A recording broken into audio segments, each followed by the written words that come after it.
क्यों बोते हैं? उसको बोने का कारण क्या है? केवल कोई कहे कि हम ठाकुर जी को भजते हैं, भगवान कृष्ण को भजते हैं, कोई कहे हम तिरुपति बालाजी को, नारायण को भजते हैं, कोई कहता है कि हम हरि विट्ठल को, पांडुरंगा को भजते हैं, हमारे यहाँ हाँ हम इनको भजते हैं तो जवारे नहीं बोते। ना ना, पुष्टि मार्गी है, ठाकुर जी की सेवा करने वाला है, उसके यहाँ भी ये 9 दिन जवारे बोए जाते हैं। रामानुज संप्रदाय से जुड़ा हुआ है, नारायण की पूजन कर रहा है, उसके घर में भी जवारे बोए जाते हैं। पांडुरंगा हरि विट्ठल की उपासना कर रहा है, उसके घर में भी जवारे बोए जाते हैं। जवारे का महत्व हमारे यहाँ शास्त्र कहता है। क्या महत्व है उसका, क्या फल है उसका? महाराज, जब देवी माता ने दुर्गा भवानी को पंचायत में बुलाया गया, शिव पंचायत में मां दुर्गा बैठी हुई है, और शिव पंचायत में जब दुर्गा भवानी बैठी,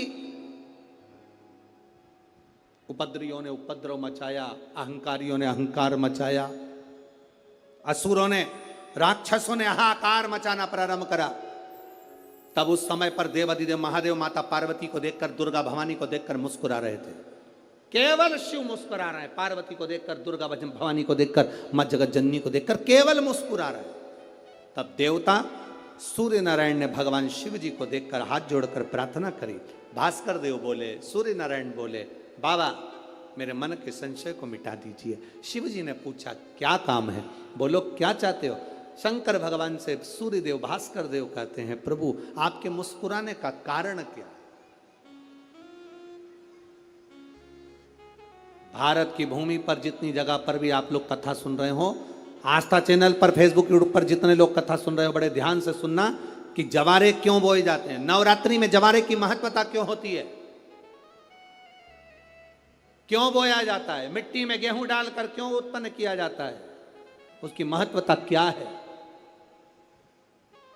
सूर्य नारायण पूछ रहे हैं भगवान देवाधिदेव महादेव से, आप दुर्गा भवानी को देखकर मुस्कुराए, आप हंसे हैं, आपके चेहरे पर प्रसन्नता आई है, कारण क्या? और महाराज देवाधिदेव महादेव ने कहा, यहां भगवान विष्णु, गणेश जी, भास्कर देव, आप सब बैठे हो। असुरों ने आक्रमण कर दिया, असुरों ने आक्रमण करा है, और वह असुर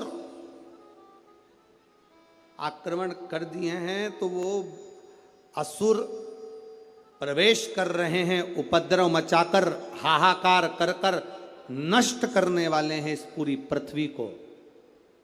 तो फिर उसको बचाएगा कौन, कैसे बचेगा?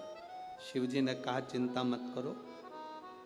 दुर्गा ने अपने केश का स्मरण किया, एक केश को माता पार्वती जी ने अपने हाथों से छुआ, छूते ही एक कुंड में सुंदर जवारे उत्पन्न हुए हैं। जब तक वो जवारे बड़े नहीं हो जाते, जब तक वो जवारे थोड़े प्रबल नहीं हो जाते, तब तक एक भी असुर प्रवेश नहीं कर सकता, हाहाकार नहीं मचा सकता और अंदर आ नहीं सकता। शिव महापुराण की कथा कहती है, जवारे जिसके यहाँ बोए जाते हैं, जवारे का, आप लोग कहते हैं कहीं पर देवी जी बैठी हैं, किसी के यहाँ मिट्टी की मूर्ति आई, 21 फीट की, 41 फीट की, 15 फीट की, 10 फीट की, 25 फीट की देवी जी की प्रतिमा स्थापना हुई। लोग कहते हैं हम देवी जी का दर्शन करने जा रहे हैं, दुर्गा जी का दर्शन करने जा रहे हैं। शिव महापुराण की कथा कहती है वो दुर्गा जी का दर्शन नहीं, देवी का दर्शन नहीं। नवरात्रे में जहां जवारे बोए जाते हैं, वहां मात्र आप पांव रखते हैं तो अपने घर में से क्लेश दूर हट जाता है, अहंकार दूर हट जाता है, अभिमतता दूर हट जाती है, तकलीफें दूर हट जाती है। जिसके घर में जवारे बोए जाते हैं, वहां से अहंकार, काम, लोभ, आसक्ति, वासना, तृष्णा और दुख, तकलीफें दूर हट जाती है। तो जवारे का मूल तत्व आनंद, सुख। महाराज